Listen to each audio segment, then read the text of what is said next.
नमस्कार मित्रांनो, मोरया मराठी सिरियल्स या चॅनलमध्ये तुमचे मी अगदी मनपूर्वक स्वागत करते. ह्या मालिकेच्या येणाऱ्या भागांमध्ये अतिशय जबरदस्त ट्विस्ट आणि टर्न जो आहे तो लवकरच आपल्यासमोर दिसून येणार आहे.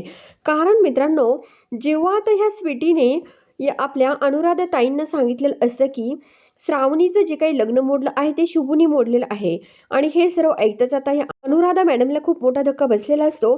माझा शुभू कधीच असं चुकूनही काही करणार नाही, असं पाऊल तो उचलणारच नाही. कारण शेवटी श्रावणी मॅडम म्हणजे ती एक घरातली मॅडम आहे आणि माझा शुभू तिथे काम करणारा एक नोकर आहे. त्यामुळे शुभू असं करूच शकत नाही, असंही आपली अनुराधाताई स्वीटीला बजावून सांगत असते. परंतु आता स्वीटीचं कसलं काय, स्वीटीला वाटत असतं की श्रावणी आणि शुभू यांचं दोघांचं एकमेकांवर प्रेम आहे आणि त्यामुळे एक शुभू आणि श्रावणी यांच्या दोघांचं जे एकमेकांवर प्रेम आहे ते मी पूर्ण होऊन देणार नाही आहे, सक्सेस होऊन देणार नाही आहे, असं स्वीटी ही आपल्या मनाशी बोलत असते. आणि स्वीटी लगेच इकडे अनुराधा ताईला सर्व सत्य सांगत असते. परंतु आता सानू जेव्हा जवळ असते तेव्हा अनुराधा ताई बोलते की लाव बरं फोन त्या शुभूला, आत्ताच्या आत्ता मला बघू देस नेमकं काय खरं आणि काय खोटं. त्याच वेळेस इकडे अनुराधा ताई सानूला लगेच ह्या शुभूला लगेच सानू ही कॉल करते आणि अनुराधाताई फोन घेतात आणि शुभूला विचारतात की मला एकाच प्रश्नाचं उत्तर हवंय, तू त्या श्रावणीचं लग्न मोडलं का? आता हा शुभू जो आहे तो आईला बोलतो की आई नेमकं काय झालं? त्यावर अनुराधाताई बोलते की मी तुला जेवढा प्रश्न विचारलास तेवढंच उत्तर मला हवंय. त्यावर शुभू बोलतो की हो आई, मोडलं मी श्रावणीचं लग्न. तर आता इकडे अनुराधाताई बोलतात की काय बोलतो, तुला पटलं का? अरे तू त्या घरातला एक नोकर आहेस आणि ती श्रावणी म्हणजे त्या घरातली मालकीन आहे आणि तू असं कसं तिचं लग्न मोडू शकतो, असं अनुराधाताई बोलत असतात.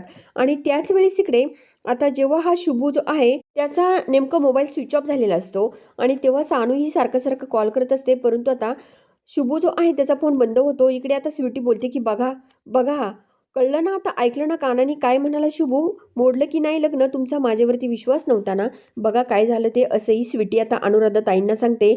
आता ही स्वीटी फक्त अनुराधा ताईंना भडकवण्याचं काम करत असते. ती बोलते की मला एक सांगा, शुभूने त्या श्रावणी मॅडमचं लग्न मोडलं, आता या शुभूला त्या घरामध्ये कुणीच कामाला ठेवणार नाही, बघा काय होतं ते, असं पण इकडे ही स्वीटी जेव्हा सांगत असते तेव्हा अनुराधा ताईंना इकडे आता खूप मोठा धक्का बसलेला असतो आणि त्यांना खाली चक्कर आलेली असते.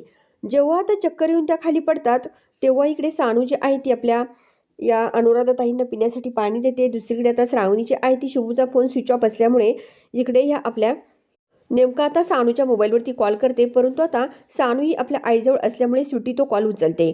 आता श्रावणीला लगेच स्वीटीचा आवाज ऐकताच ही श्रावणी त्या स्वीटीवर चिडते आणि बोलते की फोन कशाला उचलला तू, मी तुझ्या मोबाईलवरती कॉल केलेला नाही आहे. त्यावर आता स्वीटी बोलते की कामाचं काय आहे ते बोल. परंतु आता श्रावणी काहीच बोलायला तयार नसते. परंतु तेवढ्यामध्ये तिथे सानू जी आहे ती या अनुराधा ताईंशी जी काही बोलत असते त्यामुळे अनुराधा ताईंचा आवाज जो आहे तो श्रावणीला पोचलेला असतो आणि श्रावणी आता आपल्या मनाशी बोलते की नेमकं काहीतरी झालंय तिकडे, असं म्हणत ती धावत पळत आता इकडे या आपल्या अनुराधा ताईंच्या घरी निघालेली असते. दुसरीकडे आता अलग नंदाचं तर काही वेगळंच असतं, ती रूममध्ये असते. तेव्हा श्रावणी ही इकडे या आपल्या शुभूच्या आईच्या मनात नेमकं कसला गैरसमज झाला आणि त्यांची तब्येत नेमकं काय बिघडली याचं सर्व माहिती काढण्यासाठी आलेली असते. परंतु आता जेव्हा ती तिथे येते तेव्हा ही शुभूची आई खूपच चिडलेली असते. ती काहीच या श्रावणीचं ऐकून घ्यायला तयार नसते. श्रावणी तिला खूप काही शांतरीतीने विचारण्याचा प्रयत्न करत असते, तरीसुद्धा ही श्रावणी जेव्हा तिला विचारण्याचा प्रयत्न करत असते तरी ही शुभूची आई जी आहे ती काही बोलायला नीट तयार नसते. आणि तेव्हा आता इकडे ही स्वीटी खूपच खुश होते, कारण स्वीटीला फक्त ही श्रावणी, अनुराधा आणि शुभू यांच्यामध्ये वाद कसे घुसेल असा या स्वीटीचा प्लॅनिंग असतो. तर इकडे ही शुभूची आई बोलते की मी तुझ्या पाया पडते, परंतु अजिबात तू माझ्या मुलाच्या आयुष्यामध्ये येऊ नको, आम्ही आमचे गरीब माणसं आहेत, तुम्ही तुमचे श्रीमंत आहेत, असंही शुभूची आई म्हणजे अनुराधा ताई श्रावणीला बोलत असतात. आता श्रावणीला नेमकं काही कळत नसतं की नेमकं काय चाललंय ते, त्यामुळे आता ती गोंधळून गेलेली असते. परंतु आता स्वीटी हे सर्व बघून खूपच खुश झालेली असते. दुसरीकडे तेवढ्या शुभू पण तिथे येतो. आता श्रावणी ही खूपच नाराज होते आणि ती लगेच तेथून जाऊ लागते. परंतु शुभू तिला अडवतो आणि शुभू बोलतो की काय चाललंय नेमकं, तेच काही कळत नाहीये, काय झालं श्रावणी मॅडम तुम्हाला, असं पण शुभू जेव्हा विचारत असतो तेव्हा श्रावणी बोलते की प्लीज शुभू, तू माझ्या आयुष्यात येऊ नको, कारण माझं लग्न तू मोडलं हे आईंना कुठून कळलं, असं श्रावणी शुभूला बोलते. त्यावर शुभू बोलते की मला नाही माहीत कुठून कळलं, कारण आईने मलाही कॉल केला होता.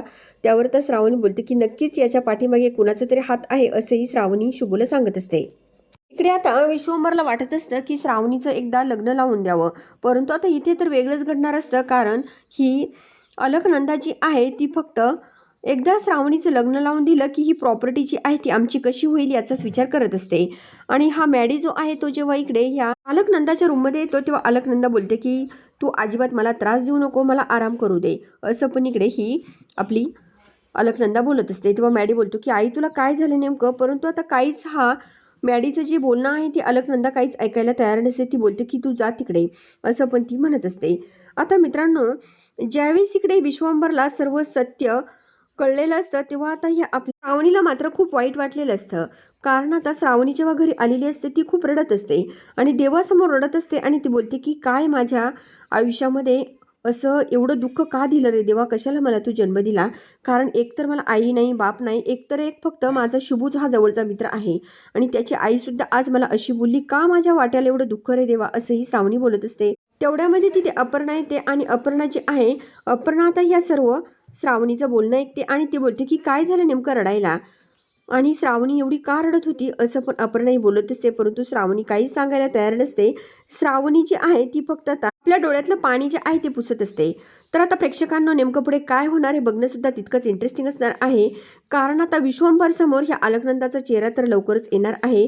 नेमकं पुढे काय करणार काय नाही हे बघण्यासाठी आपल्या चॅनलला जरूर सबस्क्राईब करा, लाईक करा आणि व्हिडिओ बघितल्यामुळे अगदी मनापासून धन्यवाद.